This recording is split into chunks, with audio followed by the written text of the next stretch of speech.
Dewi itu iya kula wonten maring adhawu nggon ngucap jebul kawasa ndodhok pepulung ing ati ayo apa pancen bener ayo apa pancen bener yen to wong atuhaku Prabu Bawana Kasura kuwi seda merga disedani dening eyangku Prabu Kresna mulih panjenengan boten pitados monggo sakmangke jangga kula kinarya tatahanipun menawi ngantos lepat panjenengan prantun nigas jangganipun ingkang abdi pun kerti windu ning nuwun sewu sinuwun nyuwun pangapunten merga kahanan kaya ngoten niku janjane kedadian merga ana pirang-pirang bab enten pirang-pirang perkara mila sampeyan ampun dhahar wutuh kedah dipun onceki kedah dipun taliti kula nyuwun pangapunten menawi panjenengan menika nggega aturipun batur menika mangke mboten badhe kelampan panjenengan malesaken sedanipun ingkang Rama nek cara kula Kresna niku ora pantes urip ing atase Kresna niku jare titising Sang Hyang Bathara Wisnu nek kok mentala mateni anake dhewe menika dos pundi mentala mateni karo anake dhewe menika tumrap kula Kresna niku dudu menungsa nek niku menungsa sing kepanjingan jiwane iblis pate ketapno wadya kula gorek kramas pestangane ngopo karo ati malah modar nek ora takdu kaya ngene iki kapan nggonku bakal males lara wirang nglarani atiku merga patine wong tuaku sing dibeset-beset karo wong Pandhawa Danyang Sela kula wonten paring adhawu dina iki kelakon penjangkaku nggonku bakal maleske wong tuaku nggone mati ning Bratayuda semantun ugi kula ugi tentrem badhe saged ngalesaken mugi tiwuh lara wirang sedanipun Kanjeng Rama Swatama anggenipun dipun sia-sia dening para Pandhawa. Wah, kula nggih saged ngaturaken anggen kula mboten trimah eyang kula dipun poteng-poteng wonten ing Kurusetra.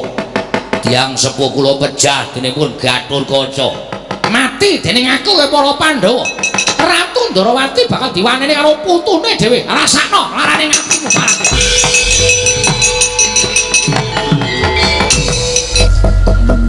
Apa? Sapa tagak?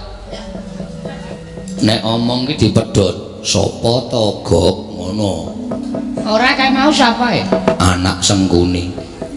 Oh, mula cangkeme elek. Kaya bapakne Danyang Swela, anak Swatama.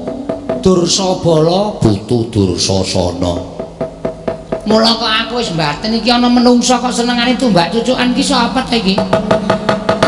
Ning Ratu Gustimu wis dhahar omongane Kertiwindu. Sing maune ancas sing apik anggere ning wong tumbak cucukan kok dadi elek ya, Gok. Lah iya.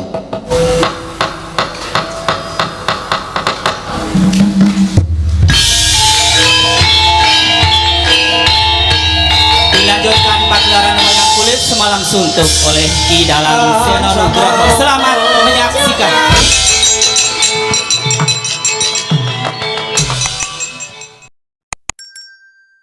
Isinipun nuwun mangke Koko Prabu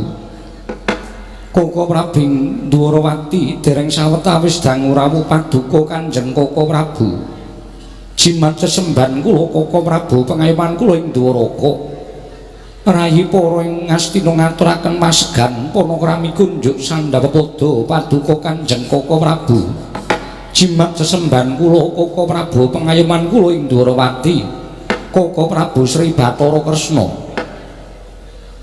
Kawula nuwun inggih Yayi.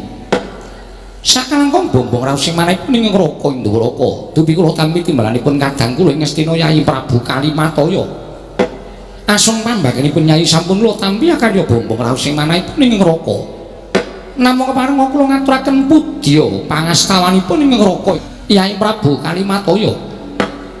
Kula cancang pujaking weni dumawaing wijang urmeketing werdaya saestu ndadosaken cahya nur cahya daging rakayuwanan mboten langkung kasekejak nuanggen jengandika lenggah Koko Prabu Sri Bathara Kresna kawula nok inggih sampun mboten kirang prayogi pisanipun ing Ngraka ing Ndarawati wonten ing Datu Negari Ngastina dinten samangke menika Yayi tuwin kong Kakang Premban Curiganata sarawuh paduka ingkang rayi ngestina ngaturaken karaharjan tedhak paduka Kakang Penemban Curiganata wonten ing negari Ngastina dinten sakmangke menika Kakang Penemban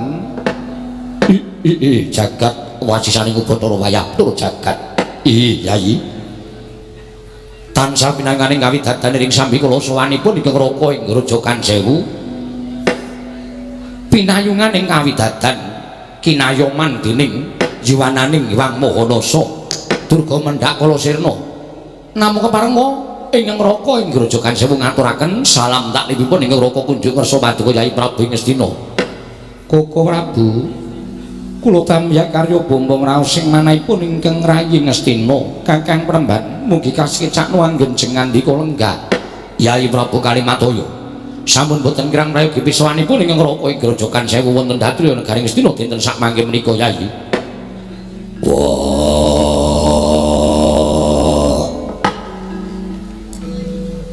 Kresna kakangku aku ngaturake basaku katuru Kresna kakangku Dimas kadangipun Kakang Wrakudara ndak tampa ora liwat pangestunipun Kakang Tampanana ya Yayi Bratasena ndak gegem dadiake jimat boleh kakangku aku ngaturake basaku katuru boleh kakangku yo Wrakudara jadi ngaturake sembah kelawan pun Kakang Grojogan Sewu tak tampa Yayi ora liwat pangestunipun Kakang Tampanana ndak gegem dadiake jimat ora liwat padha prayogakno nggone padha lenggah ana ing Datriya negara Ngastina dina samengko iki Kresna kakangku lan bule kakangku iya Wrakudara kaya wis ora kurang kepenak praptanipun Kakang ya Wrakudara kaya wis ora kurang prayoga praptanipun Kakang ing Grojogan Sewu Koko Prabu nadyan ingkang rayi ngaturaken sembah pangabekti kula kunjuk Koko Prabu kekalih wonten negari Ngastina Koko Prabu Janaka tak tampa siat diatur bekti karepun Kakang ora liwat pangestunipun Kakang Tampanana ya Janaka tak tampa ora liwat pangestunipun Kakang Tampanana kula pendinggo jimat pariping dayana ning kasantosan mugi kasekecak anggen jengandika lenggah Koko Prabu Arjuna kaya wis ora kurang kepenak praptanipun Kakang ya Janaka kaya ora prayoga praptanipun Kakang ing Grojogan Sewu Koko Prabu ingkang rayi ngaturaken sembah pangabekti kula kunjuk Koko Prabu ingkang rayi ngaturaken sembah pangabekti kula kunjuk Yai Adipati kula Sedewa ndak tampa siratur bekti kawan pun Kakang ora liwat pangestunipun Kakang Tampanana ya Yai Adipati Mandalaka Yai kula Sedewa ngatur bekti karo pun Kakang ndak tampa ora liwat pangestuning Kakangmu ing Grojogan Sewu Tampanana kadangku kembar kula pun dinggo jimat paripe dayana ning kasantosan kula pun dinggo jimat paripe dayana ning kasantosan Koko Prabu mboten langkung kasekecakno anggen jengandika lenggah iya Yai kaya wis ora penak praptanipun Kakang ya kula Sedewa kaya wis prayoga praptanipun Kakang ana negara Ngastina dina samengko iki Koko Prabu saestu atur panuwun ingkang tanpa pepindhan dene dinten sakmangke paduka sampun kepareng rawuh wonten ing Praja Ngastina jumbuh kelawan awala ingkang sampun ngaturaken maduka Kanjeng Koko Prabu kekalih ngengingi babakan Praja Ngastina ingkang boten saged pisah kelawan paduka Kanjeng Koko Prabu kekalih mila saderengipun ingkang rayam babaraken menapa ta wigatosipun dene kula wantun ngrawuhaken paduka Koko Prabu Indrawati miwah Kakang Penemban Curiganata ing Grojogan Sewu mugi keparenga enggalih anglubirna samudra pangaksami dhateng klintuning patrap anggen kula wantun cumalna amboyongi dhateng maduka Kanjeng Koko Prabu kadang kula sepuh kekalih Koko Prabu Yayi nuwun sewu nadyan sampun purna perang ageng Bratayuda Jaya Binangun Pandhawa ngukup kamenangan tumuli paduka Yai Prabu lenggah damar keprabaning Ngastina jejuluk Prabu Kalimataya estunipun sampun purna kewajibanipun ing Raka Indrawati namung kemawon gandeng raos pangraos kula menika sampun boten saged dipirisaken dening kadang-kadang kula para Pandhawa mila nawala ingkang saking maduka Yai Prabu ingkang kaparingaken dhateng Raka Indrawati sampun kula tampi malah sampun sinurasa dhateng ing Raka Indrawati bilih kalenggan sakmangke ing Raka kadhawan sowan wonten Garing Stina kadhi kula gelak lampah kula daya-daya prapteng ing kajangka Mboten wonten osi ing manah kula kejawi namung enggal kula anampi sabda Tama Paduka Yayi Kalimataya ing Ngastina. Badhe paring dawuh menapa Yayi? Kemareng kula nedya nganglukaken jangga nilingaken karna mastuti sabda Tama Paduka Yayi Prabu Kalimataya ing Ngastina. Inggih semanten kula Yayi. Nadyan tebih purukipun saking Cemara Sewu inggih Grojogan Sewu. Mboten wonten niat ingkang sanes kejawi namung enggal kula prapting wonten negari Ngastina. Dumunten nyadong dawuh timbalanipun Yayi Prabu Kalimataya badhe wonten dawuh menapa ingkang magepokan lan negari Ngastina. Dumunten kababarana ingkang ngroko ing Grojogan Sewu nedya nganglokaken jangga nilingaken karna mastuti sabda Tama Paduka Yayi Prabu Puntadewa inggih Yayi Prabu Kalimataya Yayi Prabu kadang kula ing Ngastina. Handra ingkang Puswita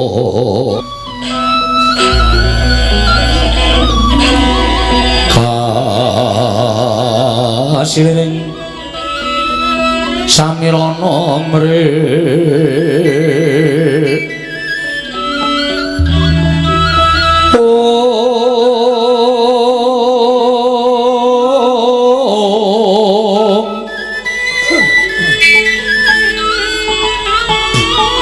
sekar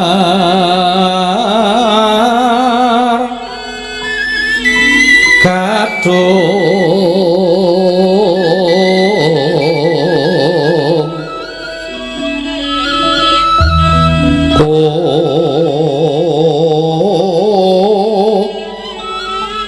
ngas gandanya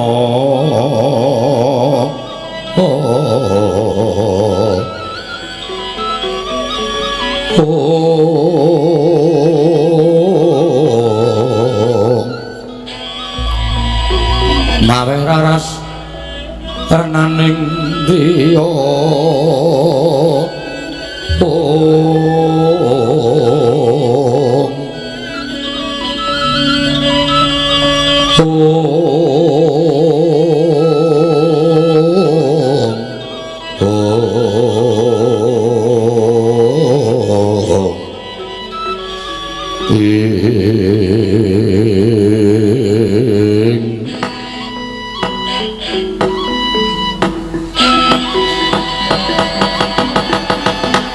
wangsul wangsul mboten nate kula kendhat anggenipun tansah ngaturaken genging panuwun ingkang tanpa pepindhan dene Paduka Kanjeng Koko Prabu Indrawati ingkang sampun anuntun dhateng lampahing Pandhawa ngantos purnaning Baratayuda wekasan para Pandhawa ngukup dhateng kamenangan saengga ingkang rayipun Puntadewa tumunten lenggah dampar keprabaning Ngastina.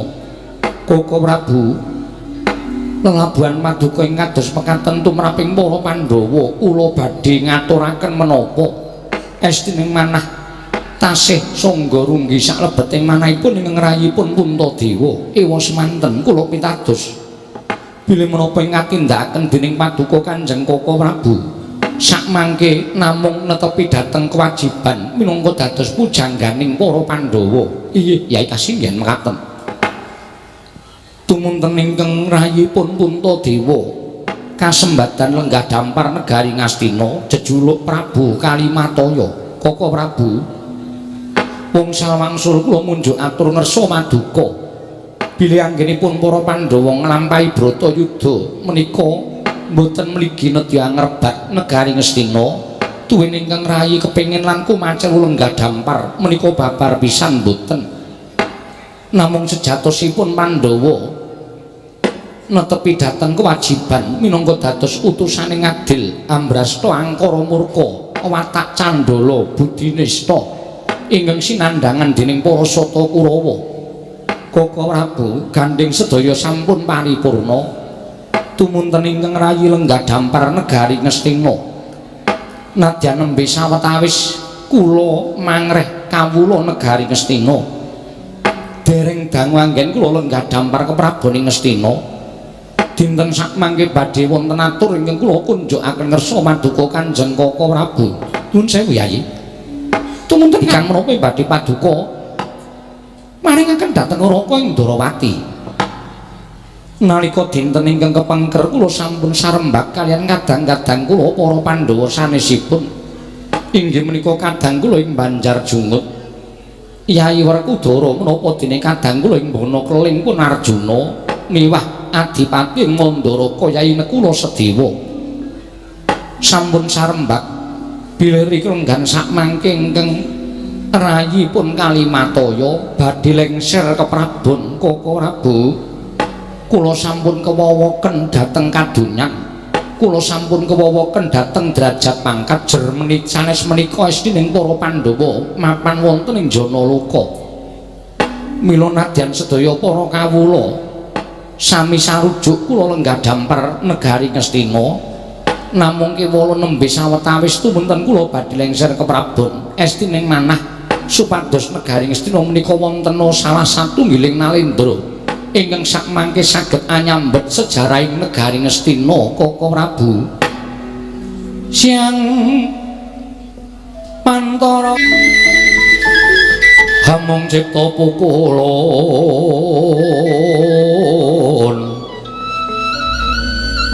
om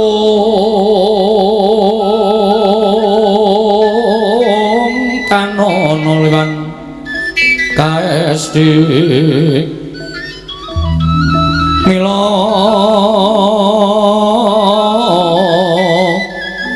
katur kang cun domane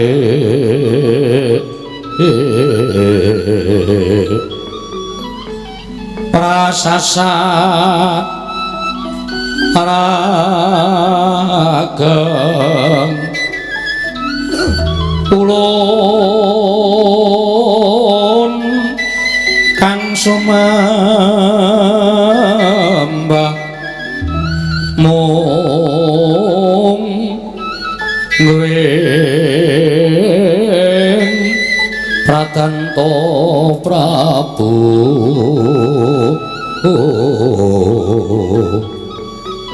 miang kagungan to sing sim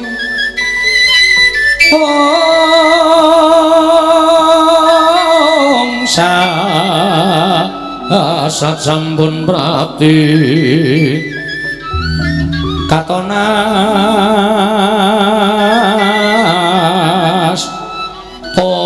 pukulun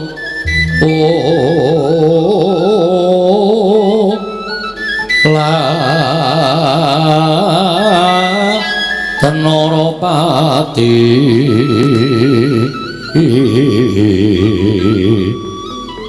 oh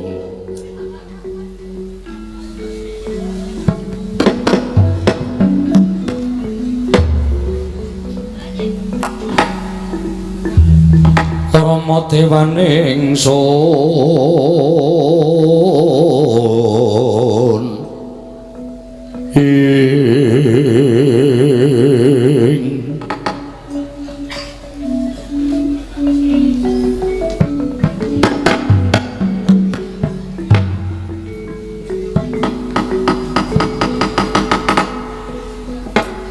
yen jagat mangis tungkara wayapta jagat nun sewu menapa ingkang Raka Indrawati mboten silih pamireng dene Paduka Yai Prabu tumunten sakmangke age-age badhe lengser ke Prabon tumunten maringaken negari menika dhateng turasing para Pandhawa Koko Prabu sayektosipun menapa ing sampun ngaturaken maduka Kanjeng Koko Prabu menika estunipun sampun sarembak kaliyan kadang-kadang kula para Pandhawa Werkudara nggih apa Werkudara ya nayogyani apa kang dadi kersane Kyai Prabu Darmakusuma wah nadyan wis akeh-akeh nggonku matur nah yen to niyate barep kakangku pancen wis kepengin lengser ke Prabon wis ora iso tindakke meneh anane aku mung sarwa manut Arjuna ya ngono Koko Prabu semanten ugi kula mboten arep-arep pisang dhateng penggalipun Kakang Mas Bratasena namung sejatosipun Koko Prabu Ngamarta sampun saestu kepengin lengser ke Prabon saking negari Ngastina Koko Prabu kalah Koko Prabu nggih Yai Prabu Darmakusuma tumunten badhe lengser ke Prabon saking negari Ngastina. Terus miturut manggih Paduka Kanjeng Kakang Peremban Curiganata kados pundi? Lho, nek miturut aku apik. Lho mangrimen to. Kok sae menika tegesipun kados pundi? Ngene Yai. Yen lengser keprabon saka karepe dhewe kuwi tumrap aku becik. Mergo kabeh mau iso dirasakake marang Yai Prabu Darma Kusuma. Jalaran saya suwe Yai Prabu Kalimataya kuwi saya sepuh. Tumangkaring pikir saya kendho, awake utawa ragane ya saya nglukro. Mula kabeh mau dijumbuhake karo kahanan. Yen pancen wis ora kuat mikir, yen pancen wis ora kuat minangka dadi Nalendra ora negara Ngastina, kuwi kudune ngrumangsani, kuwi luwih apik. Lengser keprabon saka karepe dhewe kuwi malah diajeni dening para kawula, tinimbangane dilengserke dening kawula. Ora ngono to kuwi? Inggih Koko Prabu. Lah iya. Mula apa meneh sing bakal dirembug? Yen pancen kersane Kyai Prabu Kalimataya kaya ngono, tumrap aku luwih becik, tumrap aku luwih prayoga. Mung saiki kari nandha sarta milih sapa ingkang bakal minangka dadi Nalendra ing negara Ngastina. Miturut paduka Kanjeng Koko Prabu sinten? Lho, akeh kok calone. Werkudara kuwi ya apik. Janaka ya becik. Yen kula Sedewa pancen wis dadi ratu ning negara Mandalaka. Mula pilihane mung kari wong loro, Werkudara apa Janaka. Wah, aku rasaku. Lho, ora sagu piye? Mongko putraning Nyai Prabu Kalimataya ya kuwi Pancawala wis ora ana. Yen wayahe ya kuwi Pancakesuma wis lenggah minangka dadi adipati ning negara Ngamarta. Tegese wis ora ana putra wayahe ingkang bakal gumanti keprabon. Yen ora ana putra wayahe sing ganti keprabon ya adi-adine saguh apa ora? Baladewa kakangku piye? Yen aku sing dadi ratu ning Ngastina mesti rusak kahanane. Rusak perkara apa? Mergo aku duwe hukum dhewe. Hukum dhewe tegese piye? Aku ora manut hukuming praja negara Ngastina. Hukume Werkudara kuwi ora ana wong sing duweni. Mergo hukumku sapa utang nyawa sauri nyawa, utang getih sauri getih, utang bondo sauri bondo. Monggo aku ora duwe hukum kejaba wong memateni. Sapa sing luput tumrap negara mesti tak pateni. Sapa sing luput tumrap wong tuane mesti tak pateni. Yen aku dadi ratu, apa ana ratu suwe-suwe ora duwe kawula mergo entek tak pateni. Ya bener ngono kok. Lah ya bener nek Werkudara dadi ratu ora pantes, ora trep. Mergo hukume Werkudara ki pancen kaya ngono. Werkudara ki dadi kembanging perang Bratayuda Jaya Binangun. Kurawa kabeh ludes keles saka tangane Werkudara. Inggih. Lah menawi Werkudara mboten urun ing dados Nalendra Ngastina kedahipun Janaka. Kosek. Nek Janaka ora cocok.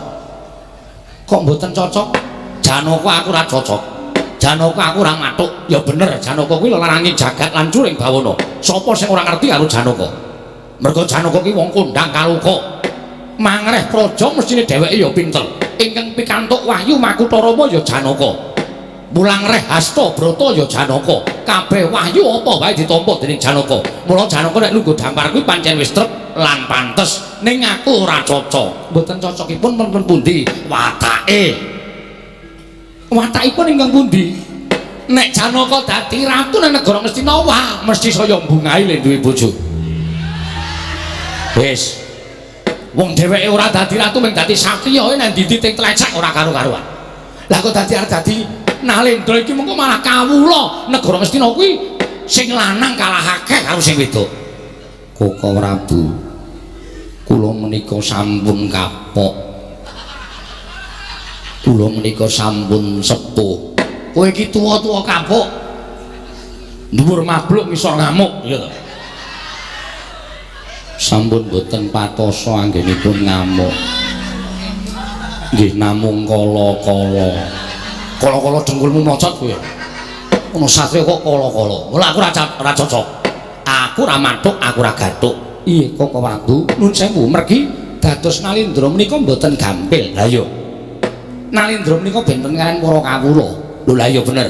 Nalendra menika tiyang ingkang sinampiran pakaryan nyekel kendho kencenging pernatan amis bajinen negari menika wonten pundhaking Nalendra. Ya. Yen kawula menika beda, yen kawula menika wong kang diwenangake ngukur karo derajate menika kawula.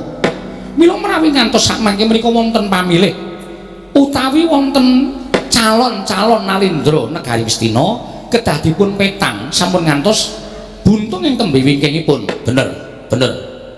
Langkung-langkung tiyang dados Nalindra menika kedah wanuh dhateng wewarah kawruhing kraton. Wewarah kawruhing kraton. Iya, kasinggihan mekaten. Monggo miturutipun Kakang wong dadi ratu kudu sangu ya kuwi ngelmu Hastabrata manut karo watekaning 8 wis diwedharake dening para pinter, diwedharake dening para nimpuna lan para kaki-kaki biyen. Inggih, manut dhateng watakipun bumi, geni, banyu, angin, lintang, rembulan menika to. Ha, kowe kok apal? Iku lho menika Nalindra kok mboten apal dos pundi. Lah menapa kok Prabu ngertos wewarah kawruhing kraton? Lah nek kuwi aku ra dong. Coba yen siadi ngerti dadi ratu kudu wanuk wewarah kawruhing kraton kuwi piye? Mboten namung dados Nalindra, nanging dados pangarep menapa kemawon kedah wanuk dhateng wewarah kawruhing kraton. Tegese piye? Setunggal. Menika wajibing ratu. Wajibing ratu menika aja kendhat anggone tansah hanata, haniti, hamariksa lan hamisesa. Nata, niti, mriksa, misesa. Mring sagung kawula kasinggihan. Angka 2. Angka kalih pengageming ratu aja tinggal marang pakarti sama beda dana denda. Menika ingkang langkung wigati piyambak. Sama beda dana denda ki tegese piye? Sampun ngantos kok dupeh kulawarga, dumeh sedulur, dumeh anak kadang duwe keluputan ning ora dipatrapi pidana. Ning wong liyang kebrayan duwe luput sithik dipidana abot. Menika mangke mboten badhe dipercaya dening para kawula. Oh ngono. Inggih, kedahipun adil, sak traju, sak bobot, mboten kenging banci nggih banci ladan. Nadan menika kawula alit nanging labuh tumraping negari kedah dipun paringi ganjaran ingkang sakmurwat. Ning nadyan to kulit daging luput tumraping negara ya dipatrapi paukuman ingkang sakmurwati jumbuh karo pernataning negara. Ya bener kuwi. Angka 3. Pambeganing ratu menika sipatipun kedah saged hamong, hamot, hamengku lan hamangkat. Hamong, hamut, hamengku lan hamangkat. Angka 5. Lelabuhaning ratu anatepana berbudi balaksana animpuna ing ngaguna amupune ing kautaman. Animpuna ing ngaguna amupune ing kautaman. Sabanjure kekasih ing ratu menika kedah tumindak adil, bener, sentosa lan wibawa. Angka 6 patraping ratu nglungguhi watak lan tumindak wicaksana, wiwaha, wisuda, wiguna. 7 gegayohaning ratu mersudi mrih hayu, hayom, hanjunganing ratu murid jejeg adeking praja, katentremaning kawula, sambung memitran liyan praja lan karukunaning bebrayan agung. Pungkasanipun bandhaning ratu Nalindra utawi pengajenging para kawula menika kedah gadah kasekten, kesabaran, kawaskitan lan kapinteran. Ya, kuwi bener. Inggih. Salajengipun ratu menika mboten saged anggunggung dhateng benering ratu piyambak. Ora kena gunggung marang benering ratu. Tegesipun beneri pribadi menika mboten kenging. Mergi bener menika wonten 3. Bener tumraping pribadi, bener tumraping bebrayan, bener tumrap ingkang maha kawasa. Ingkang kedah dipun ginakaken inggih menika bener tumraping Hyang Maha Agung. Bener pribadi ki piye?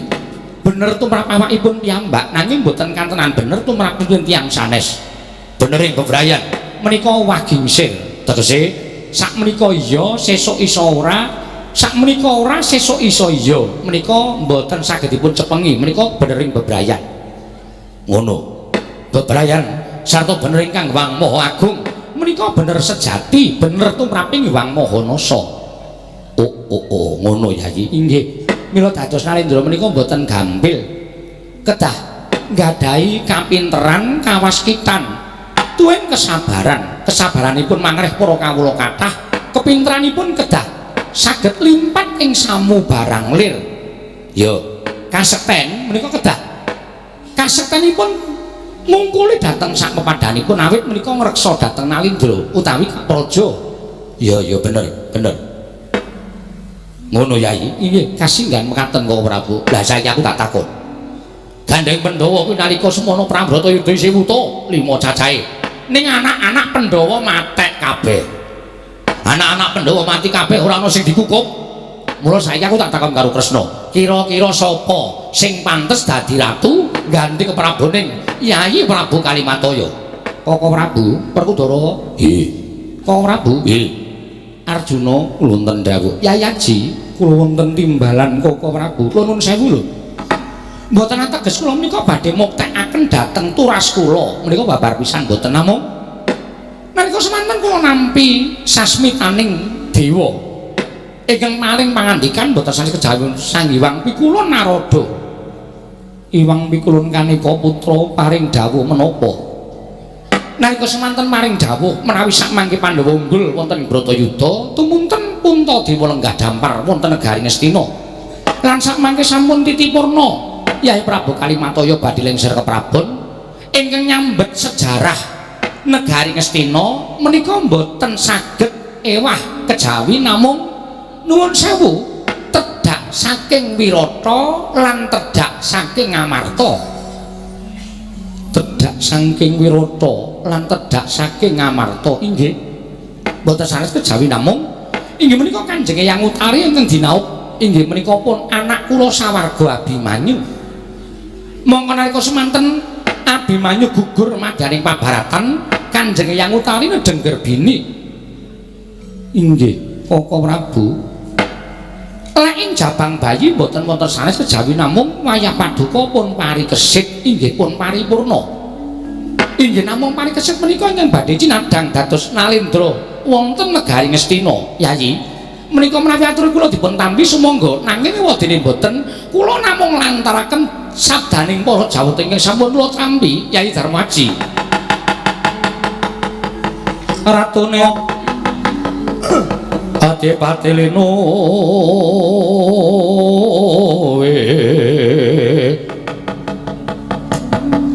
Pranayaka Tyasraharja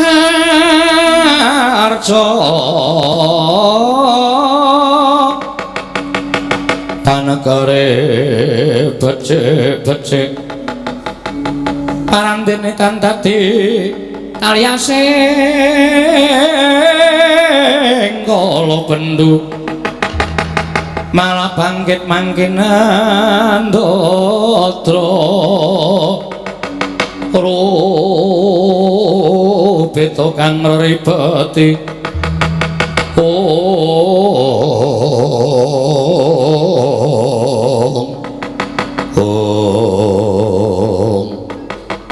dadi ngono ngendikaning para dewa Kresna. Inggih Koko Prabu menika kula namung lantaraken mboten ateges kula damel-damel kepengin muktekaken dhateng turas kula babar pisan mboten ngono. Ning sik aja nganti kesusu luwih dhisik supaya mengko ora dadi pasulayan ing antaraning turasing para Pandhawa. Merga Werkudara ku ya duwe turun, Yayi Darmakusuma Kalimataya ku ya duwe turun. Nadyan saiki wis dadi ratu ana negara Ngamarta. Nanging apa ora ana krenteking penggawe Yayi Kalimataya kepengin jumenengake si Pancakesuma marang negara Ngastina. Koko Prabu, gesang kula mboten ngiyup dhateng kamukten. Tuwin gesangipun turas kula mboten kabanda dhateng derajat pangkat. Tumrap kula sinten kemawon ingkang dados nalindra waton menika tasih turasing Pandhawa kula namung jumurung dederek. Mekaten Yayi. Inggih, Kakang Peremban. Werkudara. Nggih. Kowe ya duwe anak, kowe ya duwe putu. Nadyan anakmu wis ora ana kabeh, putumu isih urip. Mongko ya nom-nom kabeh, gamben-gamben kabeh. Tur ya pinter-pinter. Kyai Kresna paring dawuh yen to ingkang dudu dadi ratu ing negara Ngastina ya kuwi si Parikesit utawa si Paripurna, putune Janaka. Ngastina kowe piye? Wah. Aku anak-anak kuwi duwe tembung sing tekan saiki tak cekeli. Duwe tembung sing tekan saiki tak cekeli piye? Ora anak, ora putu, tumrap Werkudara kepengin mukti kudu bebodro dhewe, aja jagake tinggalane wong gerang. Upama Danurwenda, Sasi Kirana, Jayasena putuku kepengin mukti mestine tak dawuhi supaya bedah negara Bandaratu Boyong Putri tumrap aku kuwi luwih kuncara. Dadi ento Parikesit lenggah dampar negara Ngastina, kowe ora meri, ora bakal duwe niat sing ora prayoga. Apa kira-kira kowe tau nideni aku duwe niat sing elek? Apa kira-kira kowe tau nideni lelakon endi sing aku tau duwe niat ora prayoga arep-arep kakangku? Yo, aku percaya. Ya wis yen kowe percaya, aku ngaturake panuwun. Syukur Dimas yen to kaya mengkono, tegese ora bakal ana ganjelan. Ning isih ana siji. Apa? Turasing Kurawa ingkang tansah kepengin gawe genining memungsuhan kalawan turasing para Pandhawa. Koko Prabu, menawi perkawis menika mangke saged dipun dandosi ngelang prayogi sakmenika dipun rembak malih. Bab apa meneh? Gandeng Parikesit menika tasih muda. Tanganipun nembe 18 taun yuswanipun. Ya. Monggo dereng saged menawi dipun jagaaken mangreh Nalendra kanthi sae tuwin pranata kawula kanthi becik. Yayaji, lajeng sinten sesepuh ingkang sakmangke badhe mangku dhateng pun Parikesit? Koko Prabu kula namung angentosi sabda pangandika paduka kemawon sinten ingkang pantes amangku dhateng pun Parikesit. Kresna kakangku paringa dawuh sapa sing kudu jambangi lakune Parikesit sarta mangku putuku Parikesit lungguh dampar ke Prabu ning Ngastina.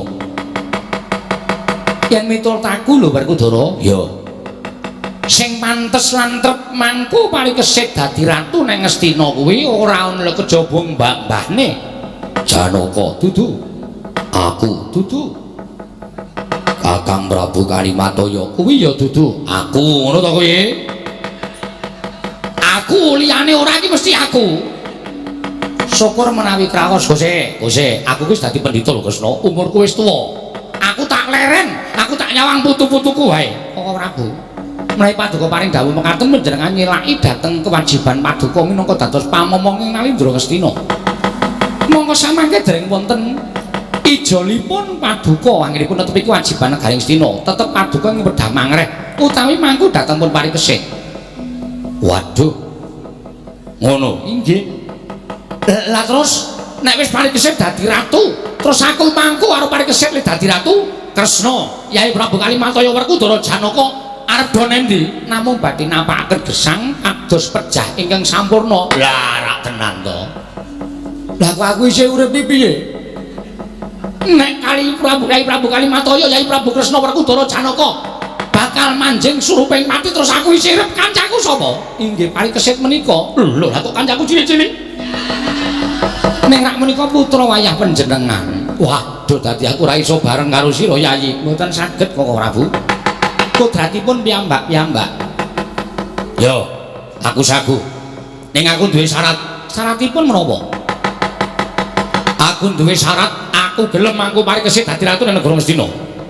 Ning aku njaluk aja ana turasing Kurawa sing gawe geger negara Ngastina. Yen bisa turasing Kurawa lan Pandhawa nyawiji ning negara Ngastina.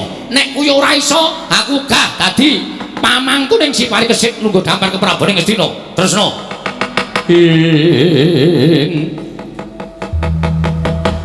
Kula mintonaken Dewi-kramanira kang mitraning asta kaning asta. Oh, Tara, apa? Kowe wis krungu dhewe to ngendikaning Kakang Prembancuriganata? Ya. Klumpukna putu-putumu kabeh. Kinen laku baris. Yen mrangguli turas Kurawa apa isih ana turasing mungsuh? Ya. Jaken manunggane negara Ngastina. Ewadene berguguk Mutawati ora gelem mangsa borong. Hukume tak pasrahke kowe. Barep kakangku aku njaluk pamit. Dimas Werkudara. Sing ati-ati aja kaya bocah cilik. Kresna kakangku sekecake lenggah. Apa kang dadi dawuhmu balak tindakake? Iya ya, Dimas sing ati-ati.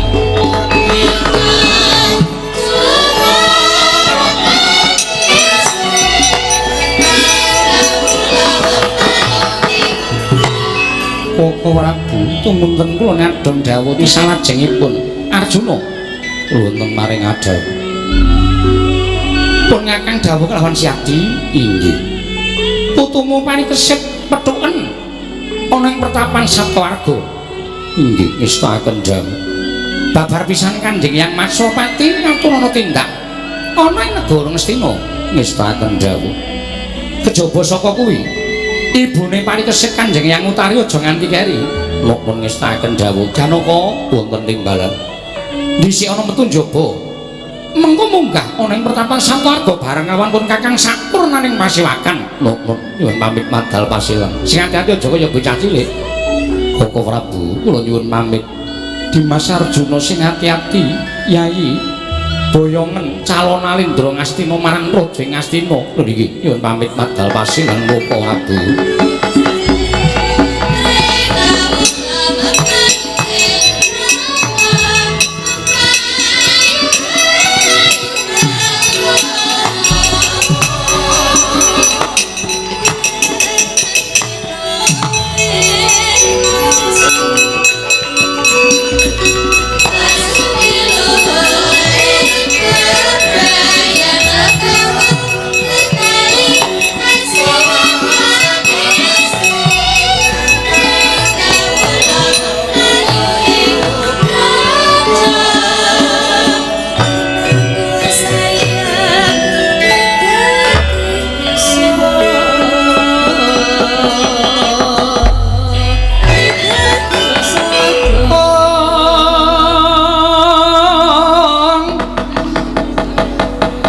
sigra bala kang tumingal prang sampo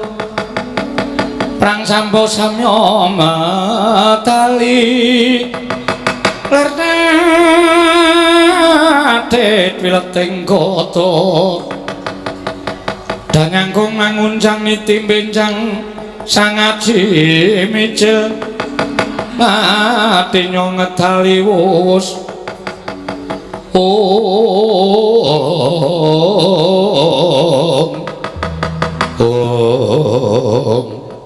Nunamik pasang kaliman habib nebina ngilo duni demawang tawang tuwang wo kula ingkang putra Cemadong dawuh ingkang putra ing swala bumi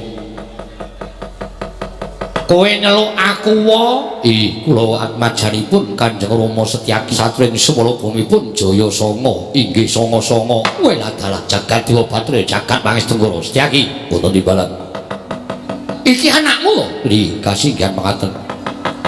Wah, jebule ku ninggal Tegal Kuru Kasitra. Lek ku sumingkir saka ing jagat rame aku nepi ana ing Grojogan Sewu wis pirang taun suwene. Lah kok lagi iki aku weruh karo anakmu si Jaya Sanga. Ya Sanga-sanga jenenge. Kasinggihan mekaten Koko Prabu. Kula ngaturaken sembah pangabekti kula kanjuk kunjuk wa. Ya Jaya Sanga tak tampa. Pengestune wong tuwa tampan ana kula kasantosan. Kanjeng Hyang kula ngaturaken sembah pangabekti kula kunjuk Kanjeng Hyang. Ora kok sik. Kowe sapa kok nyeluk aku Kanjeng Hyang? Kula ingkang wayahing pringgondanipun Sasi Kirana. Kula wayahipun Kanjeng Hyang Yodipati inggih Kanjeng Hyang ing Banjarjungut. Kanjeng Hyang Werkudara jagat Dewa Bathara jagat Pangestu Werkudara. Oh. Wah, putumu ae. Wah, iya. Ora ninggal karo gerangane. Aku mau kaget nyawang karo wong-wong iki bocah-bocah iki. Bareng nyawang burine si Jaya Sanga aku kelingan karo si Gatotkaca. Kaya anak Gatotkaca. Wah, syukur Werkudara. Najan anak-anakmu padha tekani mati ning Bratayuda. Nanging tinemune Gusti kuwi adil. Kowe dijoli karo putu-putu sing ora beda karo gerangane. Ya. Sasi Kirana dak tampa. Pengestune yangmu ing Grojogan Sewu tampan ana. Lho mendika jimat paripin dayaning kasantosan. Rom Kanjeng Hyang Kyai kula ngaturaken bekti kula kunjuk. Wah, Sasi Kirana ya tak tampa. Pangestune mbahmu Banjarjungut Tampanana kula menika jimat paripin dayaning kasantosan. Nadan kula ngaturaken sembah pangabekti kula kunjuk Eyang Grojogan Sewu. Iki sapa Werkudara? Wah, kuwi Danurwenda. Danurwenda anak Antarja. Edian. Wah, lah kok padha kabeh karo wong tuane. Ya, Danurwenda. Tak tampa pangestune yangmu Grojogan Sewu Tampanana. Kula menika jimat paripin dayaning kasantosan. Eyang Banjarjungut, Eyang Werkudara kula ngaturaken bekti kula kunjuk. Ya, Danurwenda tak tampa pangestune mbahmu Tampanana. Kula menika jimat paripin dayaning kasantosan. Nuwun sewu Kanjeng Hyang. Kanjeng Hyang Grojogan Sewu kula ngaturaken sembah pangabekti kula kunjuk. Iki sapa? Suarane kok receh men. Kula ingkang wayah pun Dwara Kanjeng Hyang. Lho, Dwara inggih. Dwara iki sapa? Kula ajanipun Kanjeng Rama Samba Wisnu Brata. Walah dalah. Weh, lah Samba ya tinggal anak. Ya, pangestune yangmu Tampanana. Kula pun dinggo jimat paripin dayaning kasantosan. Eyang Banjarjungut bekti kula kunjuk. Ya, Dwara tak tampa pangestune yangmu Tampanana. Mbah, aku ngaturke bekti, Mbah. Iki sapa Werkudara karo aku kok ora basa? Wah, wong edan. Anake wong edan sapa? Anake Antasena. Lho, Antasena ya duwe anak? Ya. Malah saiki putuku wis gedhe kaya ngene. Wah, lah dalah kok ora basa? Ora ninggal karo bapakne. Bapakne ya ora basa, anake ya ora basa. Wah, jane aku isin duwe putu kaya iki. Nek isin mbok mbiyen digitas. Nuwun sewu, Mbah, sampean kok isin karo aku ki dasarmu apa? Kowe ora iso basa, ora iso ndodok. Critane bapak mbiyen ya ora iso basa, ora iso ndodok. Ya, bapak iki anake sapa? Anakku. Terus aku anake sapa? Anake bapakmu. Tegese wis turun semurun, mbahne ra iso basa, bapakne ra iso basa, putrine ra iso basa, kuwi wis klop, wis apik. Saiki aku tak takon nek aku kaya ngene iki sing teturun sapa? Wah, Raja Turan. Ning arep mirang-mirangke aku. Nek mbahne apik, putune ya apik, wong mbahne ya ora iso basa, putune ora iso basa kok kowe protes. Cerewet. Meneng. Ya wis, aku ngatur sembah. Yo tak tampa. Pangestu Tamarana. Lah rak ngono penak. Wah, kok bareng ngrungokke suarane anake Antasena kok rasaku Antasena kaya urip meneh. Wah, pancen diwadil aku dijoli karo putu-putu sing ora beda karo wong tuane. Sapa iki jenenge Werkudara? Jayasena. Jayasena? Ya. Wonten dawuh, miji dhateng wiswanipun Wadyabala negari Ngastina. Malah putra Wayak negari Ngastina dipun timbali. Jayasena wonten timbalan. Sasi Kirana Danurwendra Wendrawara Jayasena wonten timbalan. Eyang, ya piye, Mbah? Wektu dina iki bakal ana pawiwahan gedhe. Kanana liya kowe tak kandhani yen to eyangmu Eyang Prabu Kalimataya ya Eyang Puntadewa bakal lereh keprabon lengser saka negara Ngastina. Mongko wektu dina iki ngendikane Kyai Prabu Kresna ya mbahmu ing Darawati ingkang kudu gumanti keprabon ing negara Ngastina. Kanana liya kejaba mung turun Wirata ingkang ana sambung rapete karo turun Ngamarta. Mongko sing digadhang-gadhang Kanana liya kejaba mung ya kuwi anakku si Abimanyu. Nanging Abimanyu wis mapan ning tempat suci manjing ana Kalam Pamancak. Mula ora ana liya ingkang wajib dadi ratu ning negara Ngastina ingkang wis kedunungan wahyuning ratu ya kuwi kadangmu si Parikesit. Mula tak jaluk kanthi banget luwih-luwih Sasi Kirana Danurwendra Dwara Jayasena lan kabeh wae para wayah-wayah Pandhawa aja nganti ana ing meri. Merga iki wis ditetepake dening para sepuh. Ya kuwi eyangmu Kalimataya, eyangmu Banjarjungut, eyangmu Banakeling lan eyangmu Mandalaka. Mula kang saka kuwi kabeh padha tata-tata samapta gati sawiga ing giri nyawisake uba rampening pawiwahan.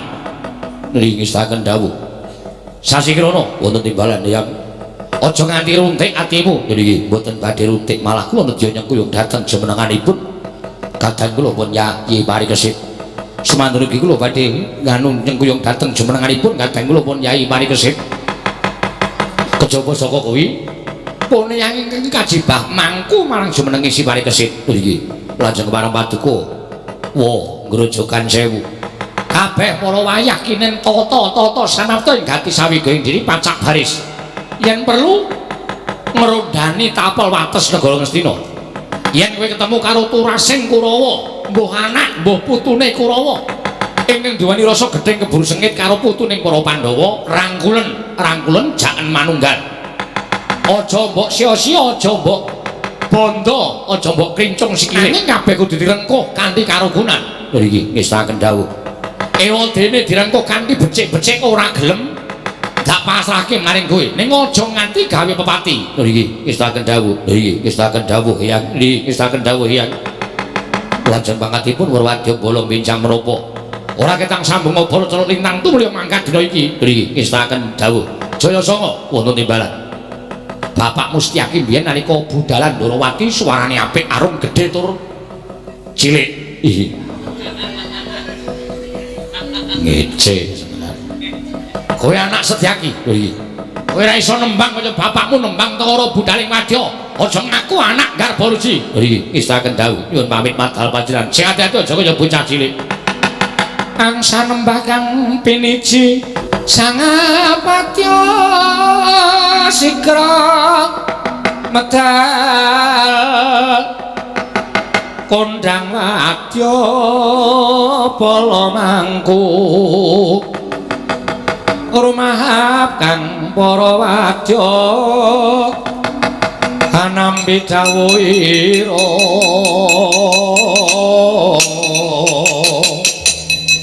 kang wonten kang samya kantun amung nenggo bendhe beda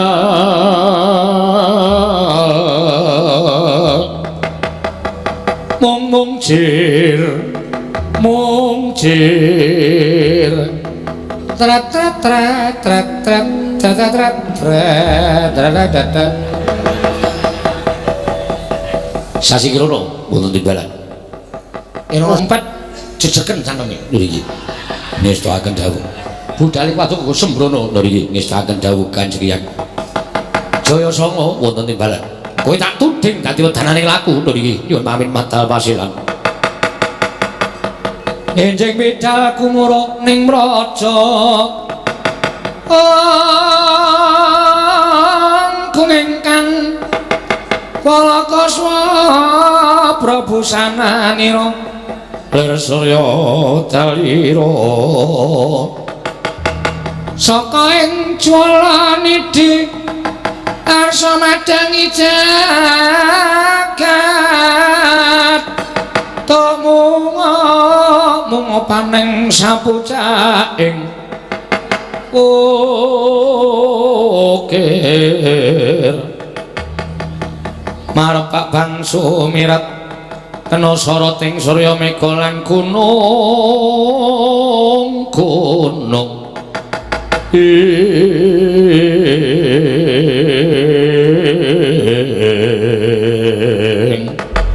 kapyarsa swaranipun lir ombake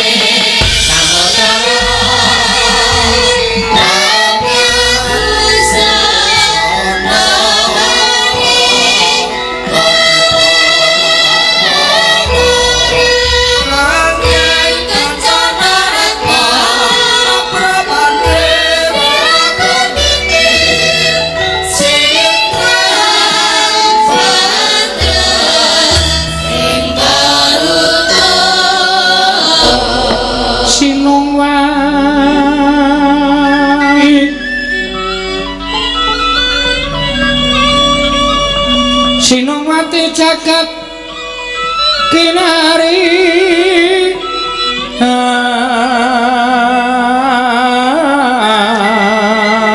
among kumembak ombak ing samudra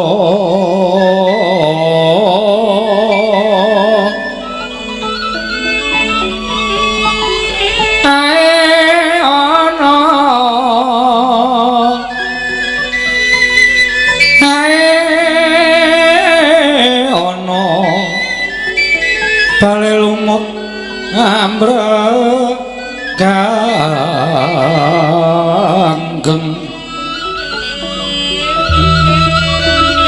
awito dencengan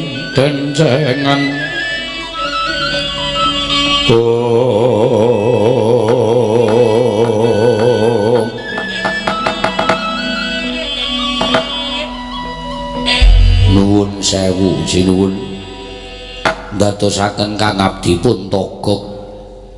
Lah kok Gusti kula ing Traju Tresna Prabu Sawarka menika sampun tata-tata kathah sanget betanipun sinuwun ingkang dipun lebetaken wonten ing madyaning papan ingkang sampun kacawisaken peni raja peni guru bakal guru dadi menika badhe tindak dhateng pundi lan wigatosipun menapa sinuwun Prabu Sawarka tokok wonten timbalan tembang rawat-rawat bineta mbok bakul sinambiwara yen to dina samengko negara Ngastina bakal duwe gawe gedhe siji lengsering Kanjeng Hyang Kalimataya ingkang wis ora kepengin madheg minangka dadi Narendra wonten ing kabar ingkang katampa ing bakal gemati ke Prabu Negara Ngastina ya kuwi ora kejaba mung Yai Prabu Parikesit ya Yai Paripurna ingkang gumanti ke Prabaning Kanjeng Hyang Kalimataya ngelingi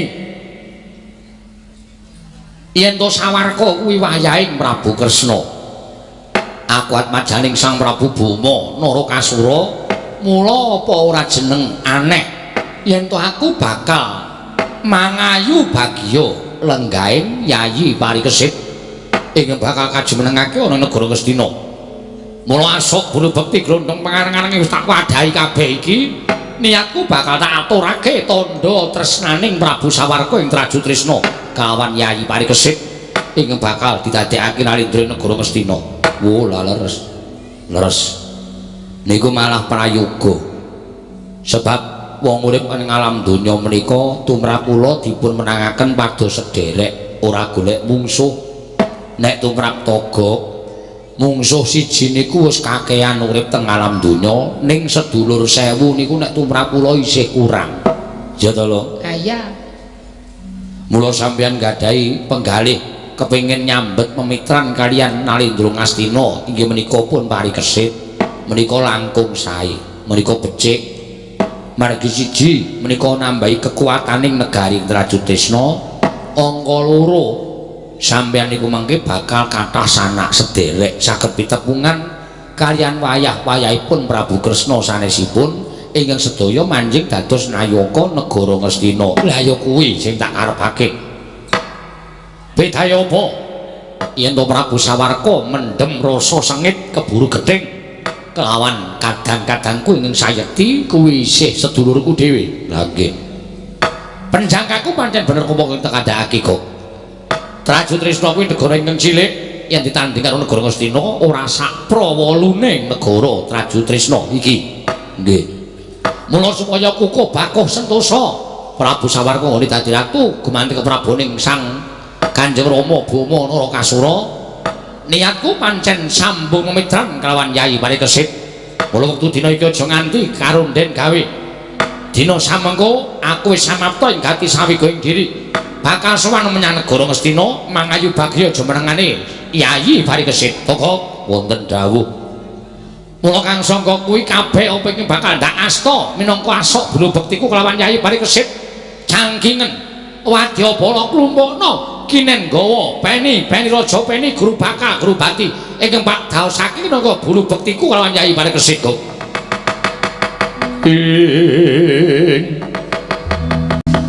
Rikat lampahing rata tan pantara prateng sunga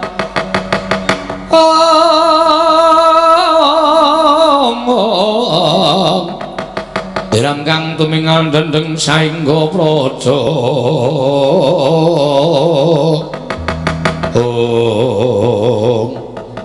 Nek ngoten kula mingkari nderek ya lung kuwi malah nek saged mboten namung panjenengan piyambak ning sedaya wadyabala kedah mangayu bagya lenggahipun Prabu Parikesit. Yo pilu.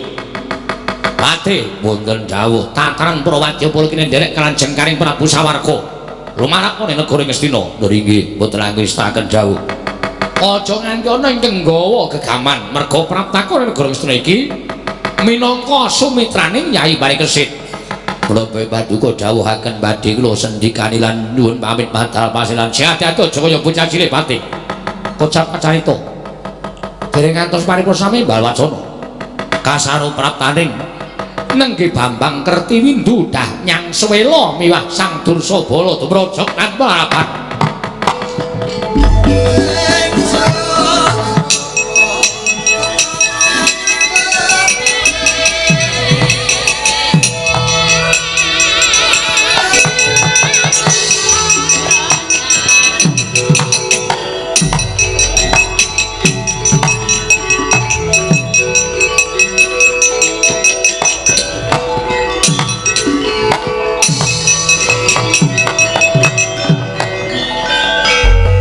Mangka kanggo sesumbar lindaludha kuntur ketup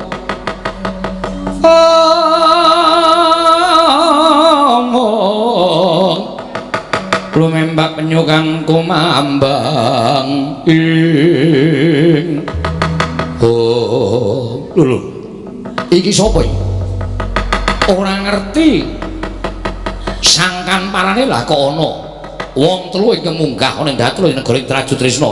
Kowe kawula Trajutrisna. Kowe ngaku sapa yen pancen kowe wong sak jabaning rangkah negara Trajutrisna. Kuwi gatine apa kowe sowan nang ngarsane ingsun? Nggih, nuwun sewu sinuwun. Dipun tepangaken kula menika kawula Trajutrisna. Nami kula pun Kertiwindu. Kertiwindu inggih. Ingkang tengah sapa?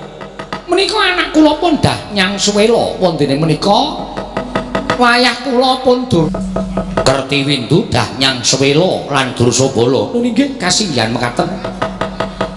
Eneng apa kowe munggah ning Datulaya? Kula menika gumun. Ketingal paduka Gusti kula ing Trajo Tresna menika ambeta sakatahing Prabeya Brana Picis. Nuwun sewu menika badhe dipun beto dhateng pundi? Lho. Peduli apa kowe? Iki perkarane ratu ing Trajo Tresna. Kowe mung kawula dadak takon perkara nggonku bakal budal menyang endi? Kula nuwun sewu, kula menika badhe ambetaken menapa ing paduka beto menika kala wau sinuwun. Dados menawi samangke kula menika mangertos tujuanipun wonten pundi, menika kula sakmangke saged ambetaken menapa ing paduka kanthi saking negari ing Trajo Tresna mriki. Ya, yen pancen kaya mengkono aku tak bloko karo kowe. Aku bakal menyang negara Ngastina. Wigatosipun kabar sing tak tampa negara Ngastina bakal ana pawiwahan jumenengan. Wonten ingkang dijumenengake ya kuwi kadangku Yayi Parikesit. Mula aku bakal mangayu bagya jumenengane Yayi Parikesit. Sarana aku atur bulu bekti glondong mengarang-arang kelawan kadangku Yayi Parikesit. Nuwun sewu. Menawi radi sareh sawetawis menapa sengmenipun aduka Gusti kula Prabu Sawarka menika saged nampi atur kula. Bar matur apa? Nuwun sewu. Menapa panjenengan menika ngaturaken glondong pengarang-arang dhateng garing Sela menika sampun leres? Lho. Kok wis bener piye? Sebab meturut tangan kula sakmenika kula badhe nyumriksa panjenengan ngaturaken glondong pengarang-arang menika dasaripun menapa? Dasare aku wayah Ratu Ndarawati. Monggo Kanjeng Hyang Prabu Bathara Kresna kuwi pancen dadi pepujangganing wong Pandhawa, eyang-eyang negara Ngastina. Mula aku kuwi pengen sambung mitran karo dulur-dulurku negara Ngastina. Apa kleru ing atase aku kuwi ratu nyengkuyung marang jumenengane Yayi Parikesit kang mangkono aku bakal tepung karo sanak kadang mitra kawruhku sing mapan negara Ngastina. Tumrap panjenengan leres, nanging nuwun sewu tumrap sejarah kok mboten leres. Lho. Tumrap sejarah kok ora bener piye? Menawi panjenengan menika suwita dhateng sanipun ing Eyang Prabu Kresna menika nuwun sewu, menika lepat lho sinuwun. Salahe nggon nggih. Nuwun sewu, sakmenika kula badhe nyejarahaken. Ingkang Rama menika sedanipun saking sinten? Ramaku sapa? Inggih, Sinuwun Prabu Bama Narakasura. Kacariyos lampaning sampun kula tampi ingkang Rama menika sedanipun saking ingkang Eyang piyambak. Sedanipun saking Eyang piyambak. Krana nalika semanten ingkang Rama menika kepengin ngadili ingkang rayi Raden Samba, tumunten ingkang Rama utawi ingkang Eyang belani dhateng ingkang paman inggih menika Raden Samba. Ngantos dados percah perang antawisipun Trajo Tresna kaliyan Ndarawati sinebut perang Gojali Suta. Nalika semanten Kang Rama seda menika awit saking pakartinipun ingkang Eyang piyambak inggih menika Prabu Kresna. Lah kok Gusti kula ing Sinuwun Prabu Sawarka menika badhe ngaturaken glondong pengarang-arang dhateng negari Ngastina. Menika lajeng dasaripun menapa? Menapa panjenengan menika mboten ateges badhe nyengsaraken dhateng tiyang sepuh panjenengan ing sampun mapan wonten ing swarga? Ing atasipun kewajibanipun anak menika mikul dhuwur mendem jero karo wong tuwa. Panjenengan menika kedahipun marsaken hukum lara wirangipun ingkang Rama, mboten kok malah panjenengan menika sambat pemitran kalian para Pandhawa kaliyan Kang Eyang menika tumrap kula mboten pas, mboten trep. Ingkang pantes panjenengan tedhak dhateng negari Ngastina menika madosi ingkang Eyang sumados ing Rama menika saged tentrem mapan wonten ing loka baka krana atmajanipun saged malesaken sakit manahipun tiyang sepuh panjenengan inggih menika pun Prabu Bama Narakasura sinuwun.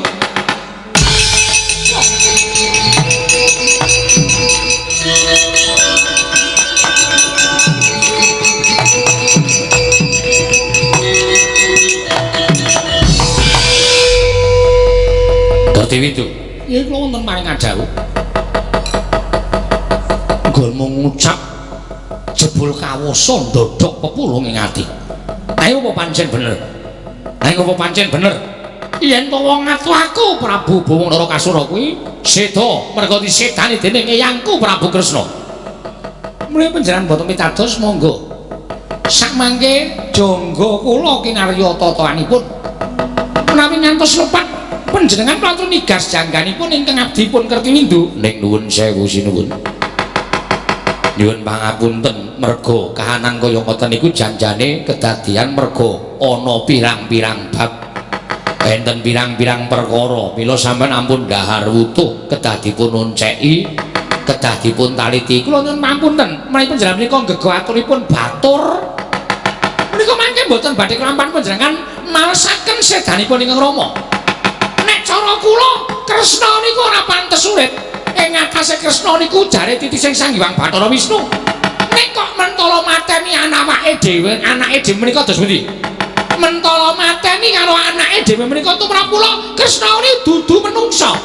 Nek niku menungsa sing kepanjingan jiwane iblis pate ketapno wadya kula tak gorek kramas mestakane ngono ngelawasi Pak.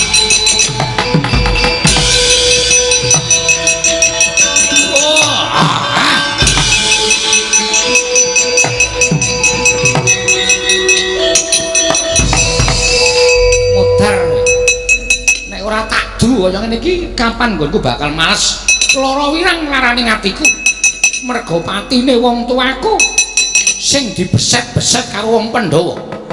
Danyasila kula wonten paring adhawuh. Dina iki kelakon penjangkaku nggonku bakal maleske wong tuaku nggone mati ning Bratayuda. Ih, semantun ugi kula ugi tentrem badhe saged malesaken mudhi tiwuh lara wirang sedanipun Kanjeng Rama Swatama anggenipun dipun sia-sia dening para Pandhawa. Wah, kula nggih saged ngaturaken anggen kula boten trima eyang kula dipun poteng-poteng wonten ing Kurusetra. Tiyang sepuh kula pejah denipun Gatotkaca. Mati dening aku ke para Pandhawa. Ratu Ndarawati bakal diwaneni karo putune dhewe. Rasakno larane atiku barang.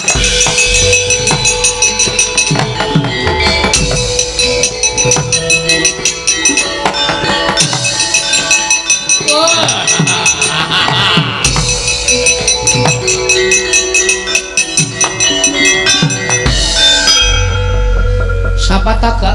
Apa? Sapa tagak? Nek omong ki dipedhot, sapa tagak ngono. Ora kae mau sapa e? Kertiwi anak Sengkuni.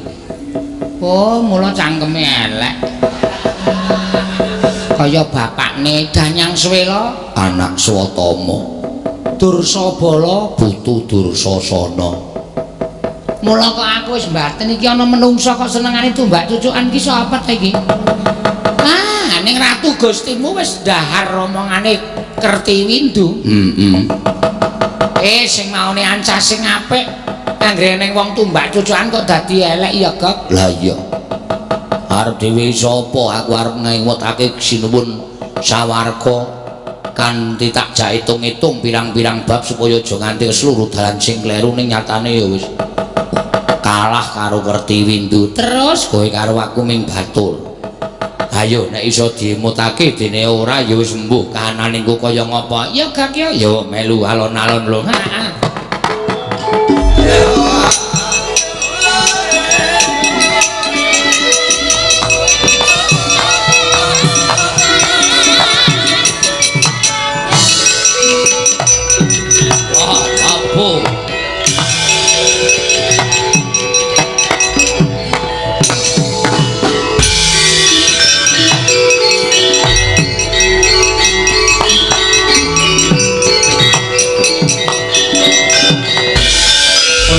Katututan lamun mangsa prawira diktaya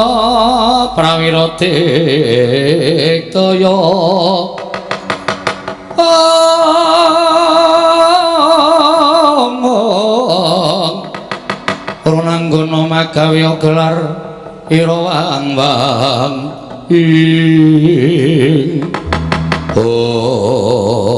wah ana satriya nom-noman bagus wujude ning gleleng pambegane ketok aku nyingkir kiwa kowe nyegat ngiwa aku nyingkir nengen kowe nyegat nengen sapa kowe takon karo aku satria ing Swara Bumi ya sapa kowe Raden Jayasanga ya Raden Sanga edian menangan Sanga kalahe karo balok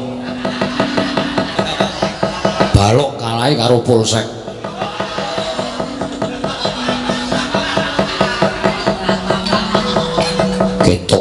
prajurit seneng abotohan pancen Pranyata aku seneng abotohan karo prajurit Suwandi mburi saka ing Traju Tresna abdining Prabu Sawarka aku tumenggung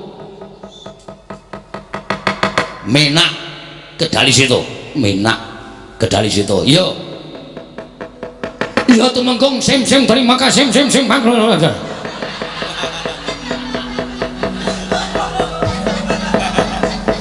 tumenggung kok jenenge ora cetha ya wis ben wigatine apa goleki Prabu Kresna Kanjeng Hyang Dwarawati wigatine aku diutus Prabu Sawarka goleki Prabu Kresna kecekel Prabu Kresna tak bondo tangane tak krincung sikile keboke pakunjaran kagatri sangka pirang uri nangkul kinempit kempit dosa ngreknaning bawana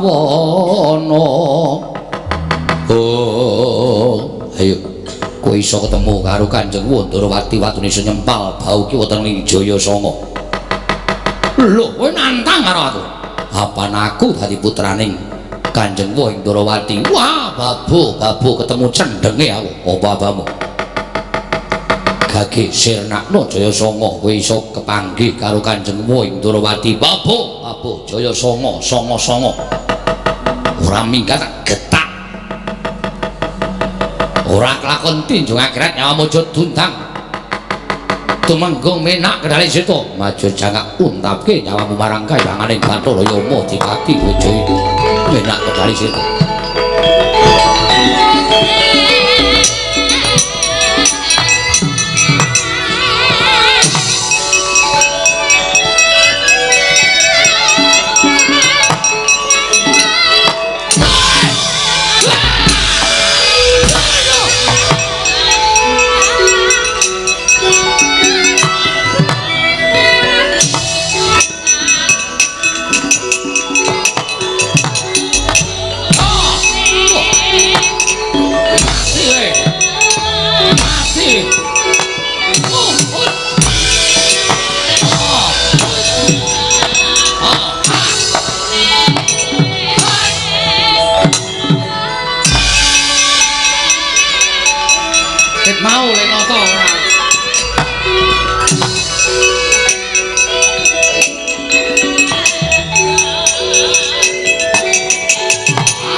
Parang Kusuma. Nah, ni naiknya muneng banyak kok lah.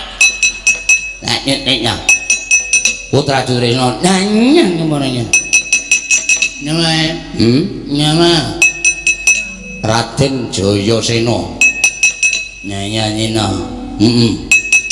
Putune Werkudara. Putune Werkudara. Oh. Nyambuti. Abunyi.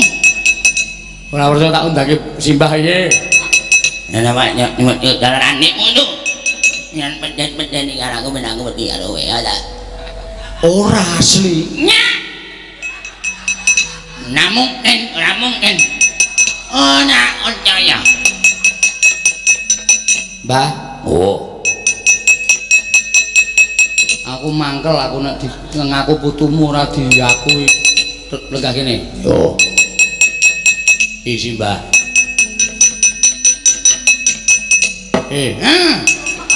Iki Simbah. Wendinger. Percaya ora kowe? Percaya. Ayo saiki gelut karo aku. Neng ngarepe simbahku men simbahku nonton. Ning mbahku men marem, ya Mbah? Yo.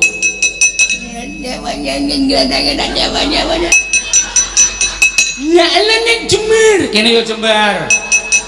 Nek penang nang mbahmu ora penang. Nek ngantem mbahmu emange ora penang. Simbah aja ngewangi. Ora. Ayo, simbah ora ngewangi. Ben mbahku percaya nek aku ki putune. Mah. Tanya. Piye? Tanya. Nyo. Nyo. Nyo. Utuwerku dara diantem prajurit kaya WC. Tiba lak pecah ndasmu. Sono to Mbah ora maido sik. Muni apa mau muni apa ya? Hah? Muni apa wae? Wedi nek kaya WC. Wedi kok. Manya ndasmu ngono kok. Nak apa? Aku ora wani ora dan balik kodare putune aku wani. Yo. Bales le. Bales. Kose. Oh.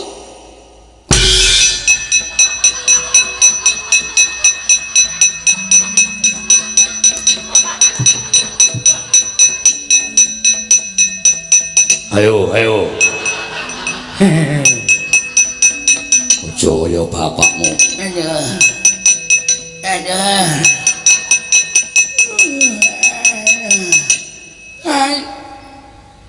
Nggon cangkem.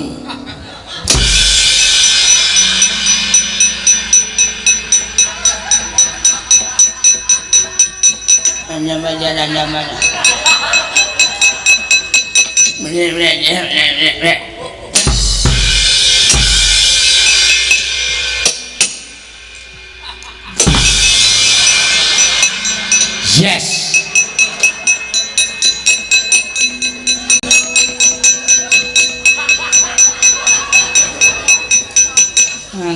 Aleman iki yo ngene iki.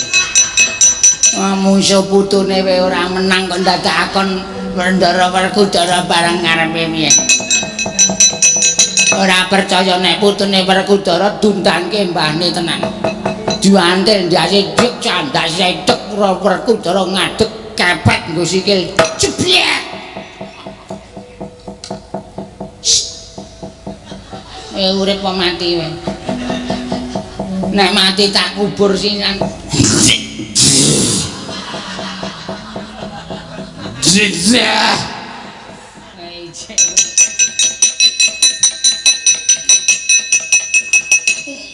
Nek ni mana?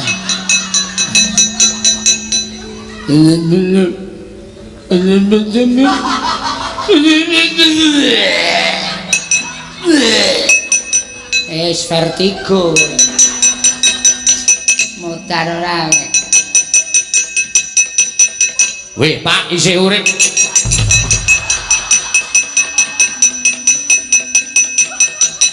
Nak pakai nek.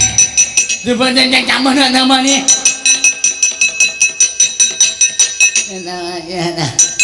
Nah, mau tadi. Hah? Nek bae. Iya. Alah. Nanti ingat. Nanti ingat. Ingat. Nah. Oh alah pijet no. Iket. Ni lala. Hah? Ni lala. Bu. Nanti lala. Ni ulat. Bu.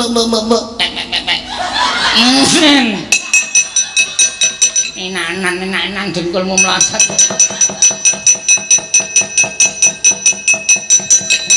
Nenek. Halo. Ora. Nenek ini uang. Hah?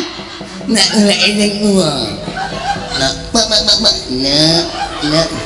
Ini.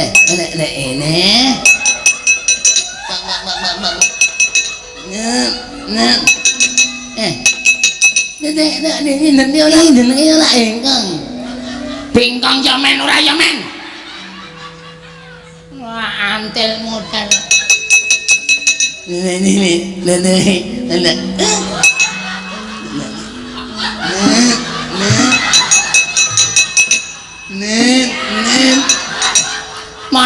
ngarep barang enane ya ana wae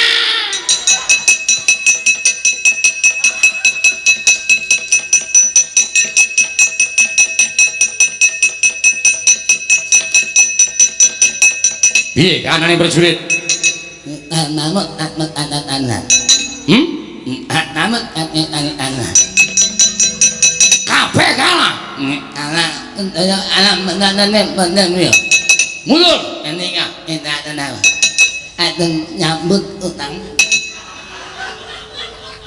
nyambut utang piye potong gaji bulan depan potong gaji sasi ngarep oleh yo lha apa piro ya lho 200 akeh men nek apik kok wong apik kok yo harga ngopo prajurit pancen do mripate uteke do elek kabeh wong Ngastina iki Prabu Sawarka karyane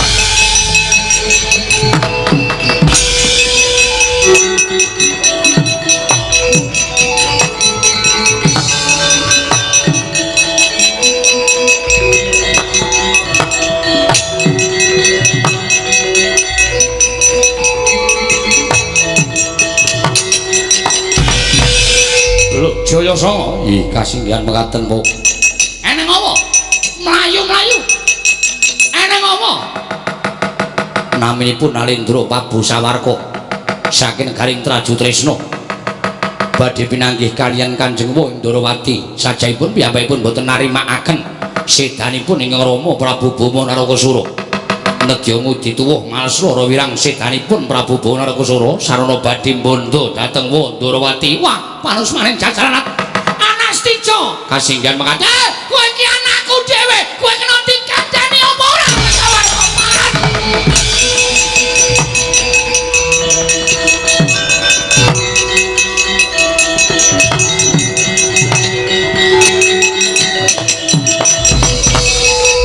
iki Sawarka ya dasar para nyata iki sapa kowe takon karo aku tak genake aku mbahmu lho kowe Simbaya aku eyangmu yen ngono kowe Nata Ndarawati kadange Nata Ndarawati Brahmana ing Grojogan Sewu aku Begawan Juriganata biyen Pupaladewa bareng ketemu mbahmu Kresna ya Eyang Kresna ingkang jalari sedane Kanjeng Rama pun aku ora nrimakake Eyang Kresna kudu sirna margalayu piye kowe kena kandhani ora kowe kena kandhani ora kowe iki putu wajib kowe ngambekti karo wong tuwa aja kowe gawe geger negara Ngastina mbutak banyu bening kanan negara Ngastina kena kandhani apa ora aku kena kandhani yen Prabu Resna tekaning pati wah pancen ngayal wah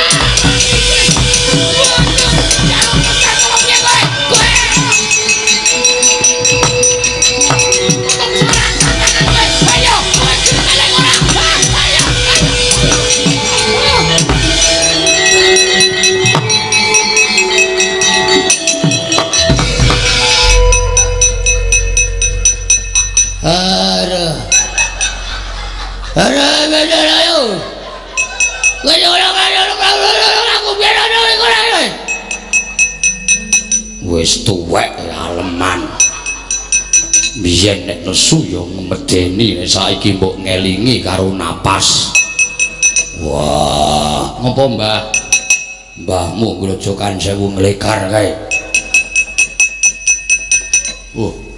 Simbah Juriganata ada wae aja kae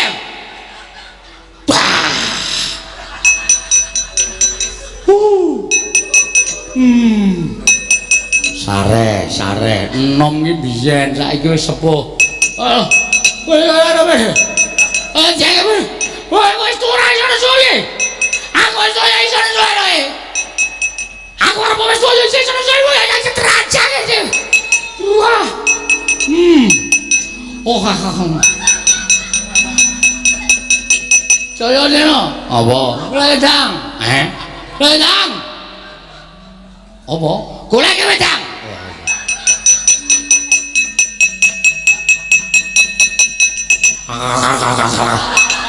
ora diglondor ayo nyone ngapura ya ora ngerti Aduh.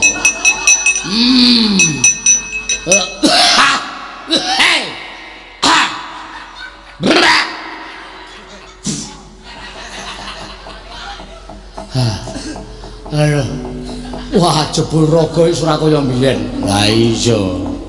Ah sampeyan nesu aja. Wah, kaya dek enom critane Simbah Jodipati, Simbah Banjarjungut. Simbahmu grojokan jauh kan nek nesu mbiyen ora ana sing wani bengok-bengok, tangane ngantemi, sikile ndupaki. Ya apa ngono mbiyen. Lah iya. Ning saiki sampeyan ki wis sepuh. Putune wis do gedhe kaya ngene iki, kekuatan monggo ning napas sing sok ora tekan. Dan.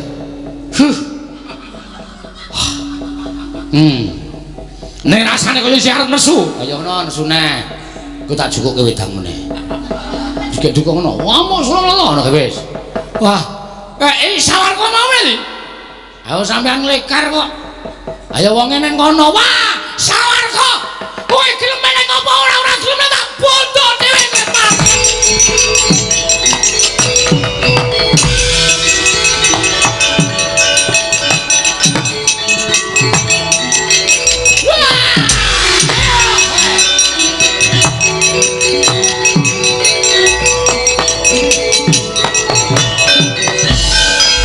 Kowe kena kandhani ora?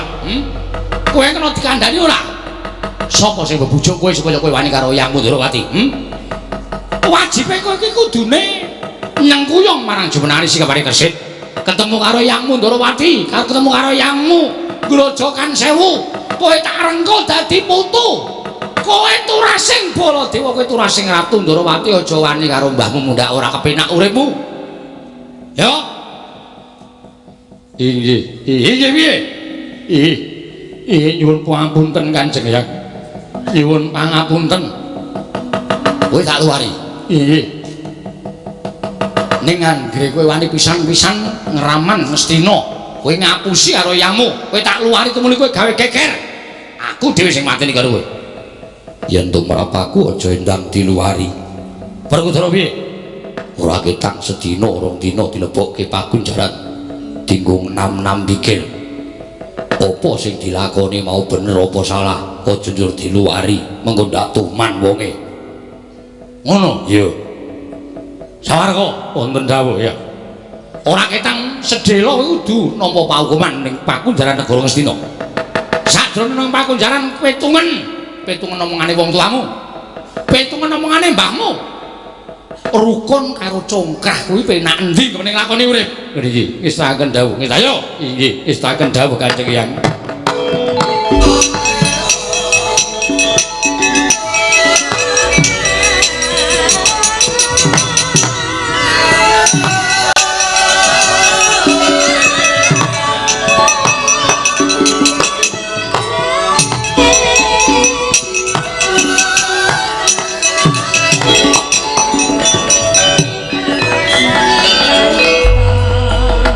Songo Jayasena ana dawuh apa Mbah bener ngendikane Curiganata kakangku Grojogan Sewu nadyan Bratayuda wis paripurna ning isih akeh sing padha kepengin ngudi tuwuh males lara wirang kalawan para Pandhawa luwih turasing Kurawa tedhak turuning Kurawa mula aja nganti padha ilang kaprajinane kudu mbok rundani kahanan negara ing Ngastina aja nganti ana ingkang marojol saka sela-selaning garu nun ngestaken dawuh paduka won Banjarjungut ngestake Kanjeng Hyang Banjarjungut wah janjene apa-apa sing tak luputke putu-putuku kabeh iki ngestaken dawuh kok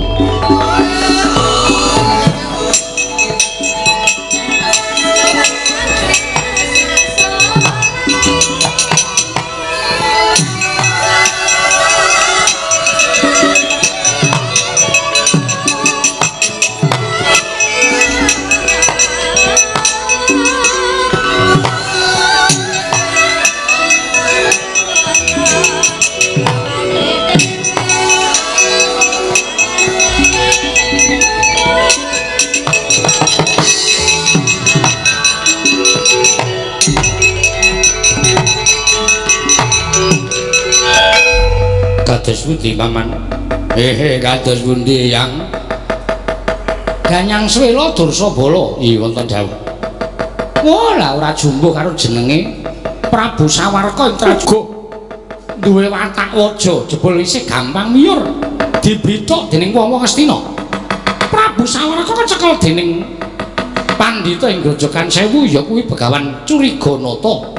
Tumuli dibetokke ning Pakunjaran. Jroning Pakunjaran didhawuhi supaya enam-enam mikir luwih becik manunggal karo wong Astina apa bakal dadi kraman.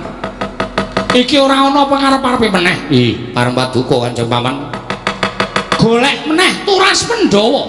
Ora lega asane nganti iki ora ngedudu turuning Pandhawa karo wong gerangane kabeh Ganyang Swela.